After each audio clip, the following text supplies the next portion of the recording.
sa iyong buhay, kaya ka sumasaya.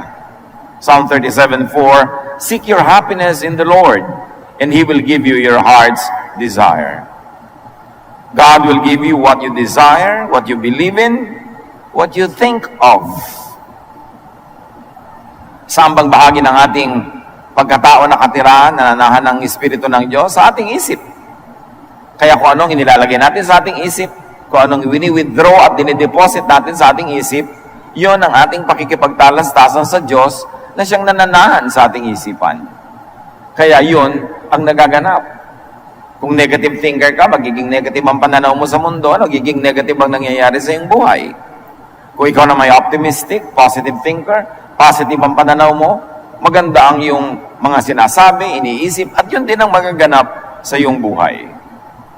At sinabi na nga sa atin, true happiness is in the Lord and not in things that perish.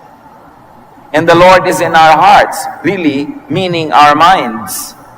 Therefore, happiness is in our minds. And if you think that the Lord doesn't want you to be happy, and you ascribe your loneliness to God, then your thoughts will be that of sadness, then you will be sad in your heart, and you will be sad in your life. Interchangeably, ginagamit yung heart and mind, but really, technically and clinically, it's the mind. Yun naman talagang utak ang nag-iisip. So seek the value, seek the true source of happiness, channel energy towards that source of happiness, and receive from that source of happiness, who is God. Kaya iniluluklok natin ang Panginoon sa ating isipan. Sa matalinghagang paraan, sinasabi natin sa ating puso, pero yung puso naman is nothing but muscles that pump blood, hindi naman niya nag-iisip. Kaya sa mind talaga yon. Pag nakaluklok ang Panginoon sa ating isipan, mga makadiyos na bagay ang lumalabas mula sa ating isip, at mula sa pag-iisip, the material world is created. When God said, God thought that He would create, creation was made. Makapangyarihan ang isip. Kung anong isipin mo, yun ang mangyayari sa iyong buhay. Pag inisip mong magiging tapat ka sa iyong asawa, nagiging tapat ka sa iyong asawa. Pag inisip mo at hinayaan mong magpabalik-balik at laruin mo sa isip mo na magtataksil ka, nagtataksil ka nga. Sa isip nangyayari ang lahat. Doon nakatira ang Diyos. At doon pinipilit sumiksik ng dyablo sa isipan. So seek the source of happiness, think of and believe in happiness, who is the Lord. Ang Panginoon nakatira sa ating isipan, na siya namang kalinghaga rin ng ating kaluluwa, ng ating pagkatao. Kaya pag pinupuri mo ang Panginoon na nakatira sa iyo, naangat ka rin. Kaya ka masaya pag nagpupuri ka sa Diyos. Pero pagka sinusuway mo ang Diyos, nilalabag mo ang kanyang mga kalooban, syempre bumibigat ang iyong kalooban dahil yung Diyos na sinasuway mo ay nasa iyo rin kalooban, nahahati ka, kaya ka malungkot pag nagkakasala. Kaya nagigilty. Kaya mabigat ang loob. Kaya pagka bigay na bigay ka sa praise and worship, gumagaling ang iyong sakit, gumagaan ang iyong pakiramdam, sumasaya ka, kasi yung Diyos na pinupuri mo ay nakatira sa iyo. Pwede mo ba siyang itaas na naiiwan ka sa baba? Di siyempre tataas ka rin. Pero pag ibinaba mo ang Diyos, tinapakan mo siya, tinungtungan mo siya, nilubog-lubog mo siya, kasama ka rin lumulubog at natutungtungan, kaya nalulungkot ka at tumatamlay pagka hindi mo binibigyan ng Diyos ng kasiyahan. Ano man ang gawin mong trato sa Diyos, trato mo sa sarili mo yon, kasi nakatira sa iyo ang Diyos. Kaya yung mga lumalayo sa Diyos, lumalayo din sa kanilang sarili, sa kanilang kalooban, sa kanilang mga pagpapahalaga. Kaya sinasabi na parang layo-layo sa akin ng Diyos. Ikaw ang lumalayo sa sarili mo, kasi pag inilalayo mo ang Diyos sa sarili mo, kasama kang nalalayo dahil nga nakiisa na sa iyong espiritu ang Diyos. Kaya napakahalaga yung mapagbigay ka sa Diyos, para masunurin ka sa Diyos, kasi yung sarili mo rin ang nagbe-benefit noon. It's all in the mind. So it's very important to live according to the will and teachings of the Lord, para hindi mo suwayin ang iyong sariling kalooban na nakiisa na sa kalooban ng Diyos. Dapat nating binabantayan ang ating pinaniniwalaan, ang ating inaasam-asam, because belief, wishes, and feelings are energy. Ang paniniwala, ang mga inaasam, ang dinaramdam, ang nadarama, ay may sariling lakas. Belief, wishes, and feelings are prayers. And belief, wishes, and feelings become your reality. Ang pinaniniwalaan mo, reality mo, kahit hindi yun ang reality sa outside world. So pag naniniwala ka na nakakatakot ang isang madilim na kwarto pag gabi, pag nandun ka, matatakot ka nga. Pero yung hindi naniniwala na nakakatakot ang madilim na kwarto, pumasok man siya doon, hindi naman siya natatakot. Kasi yung pinaniniwalaan niya ang nagiging totoo sa kanyang kalooban. Kaya kinokontrol natin ang pinaniniwalaan. Pinipili mo ang papakinggan dahil baka pag nakinig ka ng nakinig, maniwala ka nga, yung paniniwala mo ang magiging katotohanan sa iyong buhay. Belief, wishes, and feelings can be negative energy. Kaya pag lagi ka lang naniniwala na magwawakas na ang mundo mamaya, magugunaw na ang mundo, kakainin ka ng lupa, tatamaan ka ng kidlat, galit sa'yo ang Diyos, itatapong ka sa impyerno, lagi kang takot, lagi kang ninenervyos, kasi yun ang pininiwalaan mo. Kaya yun ang laging natidinig mo na turo, preaching, papasok sa utak mo at pag tinanggap mo, pinaniwalaan mo, you live in fear. Pero the same believer, another person believing in the same God, believes in the goodness of God, that God is in control, in the kindness of God, that believe that everything is in the hands of the Lord. Kahit anong nangyayari, tahimik siya. Kasi yun ang pinaniniwalaan niya. Kaya napakahalaga, mga kapatid ko, ano ang niyayakap niyong paniniwala? Kasi yun ang inyong magiging emosyon. At pag naging emosyon mo na yun, yun ang magiging katotohanan mo, kahit hindi yun ang katotohanan ng iba. Kaya yung mga taong naniniwala na malapit na silang mamatay, nervyos na nervyos. Yun namang naniniwala, hindi, malayong-malayo pa yan, tahimik ang loob. Kahit ano pa nga, at kailan ang schedule ng kamatayan nila, doesn't really matter. It's what they believe in that counts. Kaya nga yung mga tinatawag na placebo effect, yung mga experiment sa medicine, may group A na pasyente, binigyan ng gamot na hindi naman talaga gamot, placebo lang, pero sinabi sa kanila, gamot yan, naggalingan. Dahil naniniwala sila na uminom sila ng gamot. Merong kababalaghan na nangyayari sa ating paniniwala na yung pinaniniwalaan natin nagkakatotoo. Yun ang hindi pa nasusukat ng siyensya at di gaano na pag-aaralan ng mga theologians. Why? We just say faith, mystery, miracle. Pero talaga ang paniniwala, malaki. Kaya dapat tinitingnan natin kung ang ating paniniwala, ang ating inaasam, iniisip ay negative. Kasi magiging negative ang buhay natin. Psalm 38, 1-4. When you're angry, Lord, please don't punish me or even correct me. You shot me with your arrows and you struck me with your hand. My body hurts all over because of your anger. Even my bones are in pain and my sins are so heavy that I am crushed. Isang pananaw tungkol sa Diyos. Galit ang Diyos. Galit sa akin. Pinaparusahan ako ng Diyos. Therefore, ano nangyayari?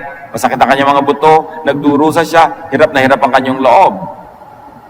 The writer of this song believes that the Lord is the source of his anguish. And this belief has been transformed into a negative energy that was soon translated into pains, into realities. Sa niya, galit sa akin ang Diyos. Magagalitin ang Diyos. Masungit ang Diyos. Pinapalo ako ng Diyos. At pagka nangyayari yon, nagtatranslate into sickness, into pain. Lalo talagang nahihirapan ng kanyang katawan. But remember, napakahalaga ng pananaw natin. Belief, wishes, and feelings can also be positive energy. In the same collection of songs, Psalms 46, 1-3, another point of view about God, God is our mighty fortress, always ready to help in times of trouble, and so we won't be afraid. Let the earth tremble and let the mountains stumble into the deepest sea. Let the ocean roar and foam and its raging waves shake the mountains. A totally different view of God. A totally different belief about God. A totally different thought. And what does it do to the thinker? It gives peace. It gives serenity. It gives contentment and happiness. Even confidence. So anong pananaw natin na umiiral tungkol sa Diyos? Nagalit sa iyo ang Diyos o mahal ka ng Diyos? Depende sa pananaw na pinapalaki mo sa iyong utak, mabubuo ang iyong emosyon, maapektuhan ang iyong katawan, ang iyong kalusugan, ang buong buhay mo. Ano ang pananaw mo tungkol sa magulang mo, sa anak mo, sa asawa mo, yun ang bubuo ng hugis ng relasyon ninyo o ng pakikitungo mo sa Kanya. In the second example about the point of view about God, the psalmist credits the Lord for His protection. And this belief has become the source of his courage. It has become the source of positive energy that dictated the course of his life. Same God, magkaibang pananaw, magkaibang approach, magkaibang behavior, magkaibang kalusugan, magkaibang lifestyle. So watch and choose what you believe in. It has mysterious ways of becoming your reality. Kita niyo yung naniniwala sa global warming, nag-iingat sa environment. Yung hindi naniniwala sa global warming, patuloy ang paglustay sa environment. Yung naniniwala sa katotohanan na dapat may iniipon ng tao, may savings, nag-iipon, ibang-iba ang sitwasyon ng pananalapi niya doon sa hindi naniniwalang kailangan mag-ipon. Kung ano talagang paniniwala mo, mahalaga. Your thought becomes your faith, it becomes your reality, it becomes you. That's why the Bible is very concerned about how we think. And Romans 12:2 says, be changed by the renewing of your mind. Sa isip nangyayari ang lahat. The battle happens, sabi sa Bible, in heavenly realms. What does heavenly realms mean? In the clouds, in the air, in the stratosphere? No, in the mind. Because the mind is the kingdom of God. That is where God reigns. And that is where Satan would like to usurp power and reign instead of God. Doon nag-aagawan sa paraan ng pag-iisip. And thought, we said, is energy. Energy purchases its object from creation. So pag may iniisip ka, nagiging parang pambili yun, binibili mo sa creation, sa heavens, sa universe, yung gusto mong bilhin. Pagka iniisip mo, nagagaling ako, bumibili ka ng gamot. Pag inisip mo, hindi na ako gagaling, bumibili ka ng kamatayan. Kasi mahiwaga nga ang pag-iisip. Psalm 35:9, then I will be glad because of the Lord. I will be happy because He saved me. Psalm 36:5, your steadfast love, O Lord, extends to the heavens, your faithfulness to the clouds. Siyempre, mga metaphor, heavens, clouds, think of your heart, think of your mind, where God reigns. And the positive energy that comes from gladness is drawn out from the Lord, the power behind creation. Kaya may pananalig kahit person number 1, may pananalig, person number 2, wala. Pareho lang ang dumating sa kanilang sakit. Ang lubha-lubha agad ng feeling ng walang pananalig. Pareho lang ang dumating sa kanila na pagsubok. Yung may pananalig, naninindigan, may pag-asa, may cheer. Yung walang pananalig, lugmok na lugmok. Kasi yung pananalig mo talaga ang nagpapalakas o nagpapahina sa iyo. What you believe in by your selection is what you will see, hear, and experience. Kaya minsan may experiment sa isang klase. Umagang-umaga, mayroong biglang pumasok sa room nila, naghahabulan. May daladalang kung ano yung humahabol. Pagkatapos nun, tinanong ng teacher yung mga estudyante, anong nakita niyong daladala ng humahabol? May nakakita na ang hawak niya kutsilyo, may nakakita na ang hawak niya baril, may nakakita na ang hawak niya sari-sari. Then, nirepeat nila yung eksena, ang hawak pala stapler. Pero bakit nakakita ng baril yung iba? Bakit nakakita na ang kutsilyo? Kasi iniisip nila, basta hinahabol ka, gusto kang patayin. Bakit naman dadaling ang stapler? Ano ka, bulletin board? Nakakabitan ng papel? So, yung gusto mong makita, yung nakasadya sa utak mong makita, yun ang nakikita mo. Kaya yung mga selosa, sari-sari ang nakikita niyan. Dahil yung selos nila ang bumubuo ng nakikita nila. Kahit hindi yun ang nakita, yun ang akala nila nakita nila. Yun namang mga walang kaselos-selos at walang kamuang-muang, dapat nang may makita, wala pang nakikita. Clueless. Kasi nga, hindi niya iniisip. Isang halimbawa ng pananalig at anong ginagawa ng pananalig, Matthew 8:2. Suddenly a man with leprosy came and knelt in front of Jesus. He said, Lord, you have the power to make me well, if only you wanted to. The leprous man chose to seek Jesus for healing, not the priests in the temple, who were the usual and traditional instruments according to their tradition. So, for him, belief in the power of Jesus to heal, sabi niya, if only you wanted to, that says a lot about him. Lord, sabi niya, kung gusto niyo lang akong pagalingin, mangyayari, kaya niyo. So, may pananalig siya, kaya siya lumapit. May pananalig siya, kaya siya nagsalita. Then the experience purchased by your belief will validate that same belief. May paniniwala siya, siya'y napagaling. At dahil napagaling siya, lalo siyang naniwala. At dahil lalo siyang naniwala, mas lalong lalaki ang mga paggaling na mararanasan niya. At dahil habang lumalaki ang paggaling na nararanasan niya, lalong lumalaki ang kanyang pananalig. Habang lumalaki yung pananalig, lumalaki yung nakukuha niya na pagpapala, palaki ng palaki. Pero subukan mong wala kang pananalig o maliit. E di maliit din yung makukuha mo pagpapala o wala. Lalong liliit ang pananalig mo. At habang lumiliit ang pananalig mo, lalong wala kang makukuha. Lalong hindi ka mananalig, negative cycle. So sa buhay natin, break into the cycle of belief, cycle of faith. Faith, that procures blessing from the heavens. Kaya pinapractice yan, sinasanay ang pananalig, para kung sa iyong pananalig ay makatanggap ka ng iyong inaasam, ay lalong lumaki yung pananalig, lalakas ang loob mong mas maniwala at mas magtangkang humingi ng mas malalaking bagay dahil lumaki na yung paniniwala mo na pwedeng mangyari yon. At pag nangyari nga, lalong lalaki yung paniniwala mo. It's a matter of practice. Did it ever occur to you that faith is also a matter of mental discipline? Pinapaniwalaan mo yung gusto mong paniwalaan, nagpo-focus ka doon, at inaalis mo lahat yung pwedeng makagulo sa iyong isipan. Sa pagpapatuloy ng kwento, Matthew 8:3, Jesus put his hand on the man and said, I want to. Now you are well. At once, the man's leprosy disappeared. The faith placed by the leprous man on Jesus' power to heal made him well and was validated by his eventual healing.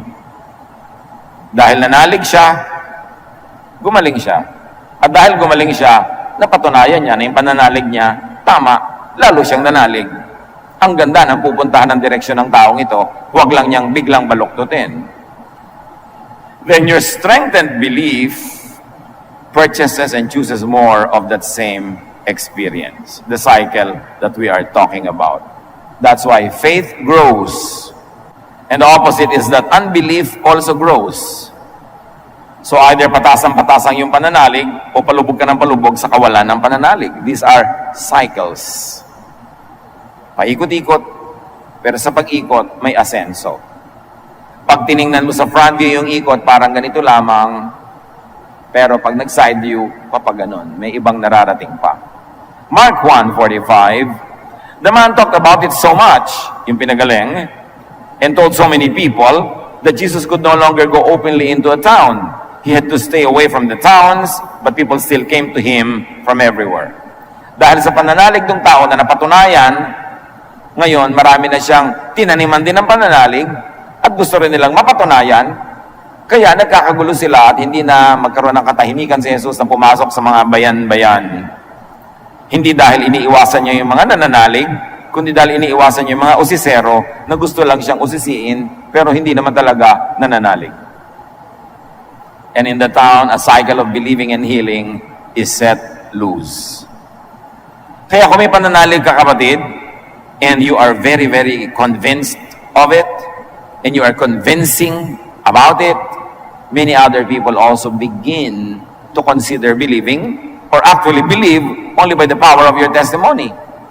Kaya dumadami ang mananampalataya. You expand the kingdom of God when you have more brains opening themselves to the power of God and to the possibilities of such wonderful things happening. That is why, sabi ng iba, believe and you shall see. Yan ang sinasabi ni Jesus. Eh yung iba, to see is to believe. I like to see first before I believe. You will never see. But you believe first, then you see. And when you see, then you believe more. And when you believe more, you will see more. Matthew 8:13, then Jesus said to the officer, Yung tao na sinabi, pagalingin niyo po ang aking katulong na nasa bahay. You may go home now. Your faith has made it happen. Right then, his servant was healed. So a man went to Jesus and said, my servant is so ill. Can you make him well? Dahil siya naniniwala, sabi ni Jesus, umuwi ka na. Dahil sa pananalig mo, gagaling siya. Kita niyo, sabi niya, dahil sa pananalig mo. Hindi niya sabing dahil sa akin. Dahil sa pananalig mo. Yung pananalig mo ang bumili sa langit ng kagalingan. Your faith mobilized unseen forces and powers that now had made your servant well. At sabi, dahil nanalig, gumaling yung kanyang katulong. The officer first believed and then saw the healing power of God in Jesus Christ. In the scheme of things, do not doubt, only believe. Mark 5:36, Jesus heard what they said and he said to Jairus, don't worry, just have faith. Jairus' daughter was dying and so he fetched Jesus. Sabi niya, pumunta ka sa bahay namin at yung anak ko'y nag-aagaw buhay, pagalingin mo sana. Then dumating ang mga mensahero galing sa bahay niya, huwag mo nang abalahin ng teacher, patay na ang anak mo. Sabi ni Jesus, huwag kang mag-alala, manalig ka lang. Ang totoo ay namatay nga yung bata, pero dahil nanalig yung ama, nabuhay muli yung anak. Worry or believe, it's your choice. Believe or worry. Pero hindi pwedeng you believe tapos you worry. Or you worry and then you believe. One half faith is a one whole nonsense. Dapat buo. At siya ay nanalig, kaya niya nakita. Without faith, nothing will happen. Nothing out of the ordinary is what we mean. Nothing miraculous. Matthew 17:20-21. When his disciples could not accomplish something that they had to accomplish, they asked him, why not? And Jesus replied, it is because you don't have enough faith. But I can promise you this, if you had faith no larger than a mustard seed, meaning very small, kahit konting faith lang, you could tell this mountain to move from here to there. And it would. Everything would be possible for you. To say it in the negative, nothing is impossible for you if you believe. Your thought and your mind, your faith is the limit. Sabi niya, believe, nothing will be impossible to you. And this is the unexplored frontier of our faith. How many of us and how much have we really explored faith to the point that it makes things happen? Sabi niya, if you believe, even in just a bit, maliit lang na pananalig, bundok susunod sa inyo. Jesus taught people and believers to focus on their faith, to mobilize their faith, to produce results, to move mountains. And God is creator. That's why faith in God creates. May relasyon yan. Ang Diyos kasi, creator eh. Kung yung Diyos na nakatira sa iyong isipan, pinaniniwalaan mo, tinatawagan mo, sinusunod mo, di may creativity, may creation na magaganap because you appeal to God who is creator. Yun ang hiwaga ng pag-iisip. You cannot see, feel, and have and enjoy what you do not believe in at first. John 9:18, but the Jewish leaders would not believe that the man had once been blind. Why? Those people really refuse to believe. That's why if they see evidence, they still do not believe because in their mind they have made up and they have decided that they would not believe. The Jewish leaders would not cede to Jesus the power of God to heal the blind man, so they could not believe that the blind man could now see. Ayan na yung ebidensya, ayaw pa nilang paniwalaan. Kasi pag naniwala sila, mas malaki ang kanilang kalugihan, di pati sila magiging follower ni Jesus, hindi na sila yung leader. At madalas sinasabi ng Panginoon, do not think that you could receive anything without faith. Kaya sayang yung gawa ka ng religious practice, religious activity without faith, you achieve nothing. Matthew 21:22, If you have faith when you pray, you will be given whatever you ask for. Hindi sinabing, when you pray, you will be given what you ask for. Sabi, if you have faith when you pray. Faith mobilizes mysterious energies that create, and God is creator. God is the source of all such energy. Believe in what you want to see, to feel, and to have. Believe in what you want to experience. Hindi pwedeng puro intellect. Hindi puro reason, puro philosophy. There is this great part that is done by faith. And sabi, we walk by faith, not by sight. Faith is the assurance of things hoped for, the evidence of things not seen. And if you limit yourself and your perception through your senses, there will be no room for great faith. Kaya talagang exercise yan. Meditation, quietude, quiet time, thinking, not thinking and being quiet before the Lord, so that the mind is brought to that realm where the Lord can reshape the mind. Matthew 9:29, then he touched their eyes and said, according to your faith, let it be done to you. Hindi na sinabi ni Lord na according to my touch, according to my ministration to you, sabi niya, according to your faith. So kung nananalig ka, mangyayari. Kung hindi ka nananalig, kahit hawakan kita, hindi mangyayari. Yung faith mo ang makakapagpangyari sa mga mangyayari. And the blind men, in approaching Jesus, expressed their desire to regain their sight. Sabi ni Jesus, according to your faith, it will be done to you. This desire became a reality, and they soon received sight. So produce, buy, and shape your experience with belief. Yan ang madalas nawawala eh.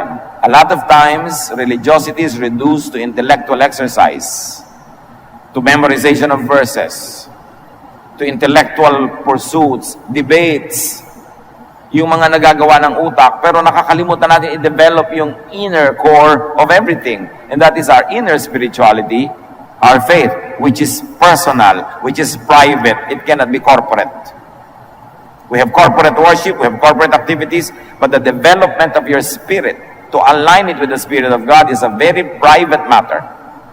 Kaya napakahalaga ng quiet time, ng meditation, napakahalaga nung nananahimik ka lang, nakikipagniig ka sa Diyos, dahil doon mo lang naisusunod sa direksyon ng Espiritu ng Diyos ang iyong Espiritu. Yung babaeng pinagaling ni Jesus, after 12 years of bleeding, Luke 8:48, Jesus said to the woman, you are now well because of your faith. May God give you peace. Jesus is so repetitious about this, it is your faith that healed you.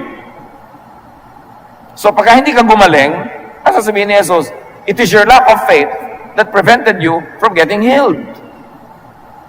Huwag mo sisihin ng Diyos. Yun ang dapat natin makultivate, mga kapatid. Yung kapangyarihan ng pananalig na nandun lang sa loob ng ating isip, na hindi natin madalas nabubungkal, hindi natin nalilinang, hindi natin nade-develop. The woman's faith shapes the whole course of her life into a state of well-being when she was freed from her illness that troubled her for 12 years. Faith. So change your life by changing your experience. And change your experiences by changing your belief, your mind. Matthew 9:22, Jesus turned, he saw the woman and said, don't worry, you are now healed because of your faith. At that moment, she was healed. She only needed the affirmation from Jesus. But it is her faith that would heal her. In fact, it was that faith that made her approach Jesus. Kaya siya lumapit kay Jesus dahil nananalig na siya. Pero kailangan lang niyang sabihin ni Jesus, yung pananalig mo, pagagalingin ka niyan, at nung marinig niya yun, gumaling nga siya. Kailangan lang niyang ma-encourage na yung pananalig niya sapat para magpagaling. At hindi niya kinailangan lumapit doon kasi yung ang pasyente na malayo na pagaling ni Jesus at hindi pa yung pananalig ng pasyente, pananalig ng amo ng pasyente who had the authority over the servant. Kaya mahalaga, be changed by the changing of your mind. What do you think about your illness? What do you think about your family problems? What do you think about the challenges that you face? And what is the relevance of your faith in God to those issues? Romans 12:2. Do not conform to the pattern of this world. Be transformed by the renewing of your mind. Then you will be able to test and approve what God's will is. His good, pleasing, and perfect will. So, huwag kayong makiayon sa pag-iisip ng marami. Ibahin nyo ang pag-iisip nyo. Isunod nyo ang inyong pag-iisip sa paraan ni Jesus na ibinigay sa atin ng Diyos. Ituon nyo ang inyong pansin sa Diyos sa pamamagitan ng kanyang anak na si Jesus. Baguhin nyo ang pananaw nyo sa inyong mga problema, sa inyong mga kahinaan, sa inyong mga kasakitan, para mabago ang inyong pag-iisip. At pag nabago ang inyong pag-iisip at kinambalan nyo ito ng pananalig, susunod ang physical world sa inyong pananalig. Napakakonti ng nakakapagpatunay nito kasi may malaking talon from non-belief to belief. From half faith to full faith. Yun ang dapat nating matalon para maranasan natin yung sinasabi ni Jesus. When you believe, command this mountain to lift up itself and throw itself into the sea, and it will. Of course, it's a metaphor. It means anything that you think impossible will be possible. Because everything is possible for God. Everything is possible for those who believe in God. Pero marami sa atin, naririnig pa lang yun, ayaw nang maniwala, possible ba yun? Imposible naman. Wala talaga mangyayari. Pagka doon pa lang, tinatanggihan mo na siya. Because a person of a double mind should not expect to receive anything from the Lord. This is a great challenge to develop a kind of spirituality that believes. That believes to the point of creating and achieving what is believed in. Kaya disiplina yan, mga kapatid. Hindi lamang yung laging basa ka ng basa ng mga sinulat ng iba, pakinig ka ng pakinig sa sermon ng iba. Kailangan manahimik ka, maraming oras, maraming panahon, nakikipagniig ka sa Diyos. And in that silence, you will hear the Word of God, the voice of God, direct from God. What we get are always hand-me-down doctrines.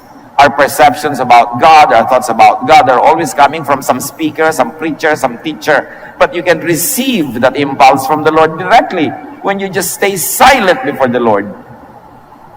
Kaya sinasabi, be still and know that I am God. Do not be over-dependent on professionals, on religious professionals. Kailangan saliksikin mo ang salita ng Diyos, saliksikin mo ang iyong spiritualidad, at marami kang oras ang pananahimik. Hindi nakikinig kung kani-kanino lang, kahit magagaling sila, nakikinig ka talaga sa Espiritu ng Diyos. But when we're always busy listening to others, to fellow men, to professionals, there's no space for God to speak to us in private. And this changes in our spirit. This development can happen in our personal fellowship with the Spirit of God. Yun ang i-develop natin, mga kapatid. Mabuti, maganda, nagtitipon-tipon tayo. Meron tayong corporate worship and celebration. Meron tayong corporate study. Meron tayong group event. Meron tayong mga group prayer. Pero huwag niyong pababayaan yung pakikipagniig mag-isa kasama ang Diyos. Anong sabi ni Jesus? When you pray, go into your room, close the door, and pray to your Father in secret. Alone, one-on-one, and your Father who fellowships with you in secret will reward you. Yun ang nangyayari, nagiging kulang sa maraming mananampalataya. Iniaasa nila lahat yung kanilang pag-aaral, paglago sa iba, sa pag-attend nito ng ganong seminar. Magaganda yon, nakakatulong yon, but not at the expense of losing your private time with the Lord. Yang kaliwanagan, yang inspiration, yang miracle na yan, nangyayari on one-on-one with the Lord. Ipaglaban nyo yan, i-develop, dagdagan, kasi gusto ng Diyos na kausapin kayo directly. Gusto ng Panginoon na palaguin kayo directly, at gusto ng Diyos makapagsarilinan din kayo. Kayo man, kung may mahal sa buhay, di ba, gusto nyo meron kayong private moments together. Hindi laging maraming ibang tao. Yun ang ating i-develop, mga kapatid. Teach and train your discipline, your mind, to believe in what you want and what you want to happen. Your body, the material world, will follow. Let's bring our faith one notch higher.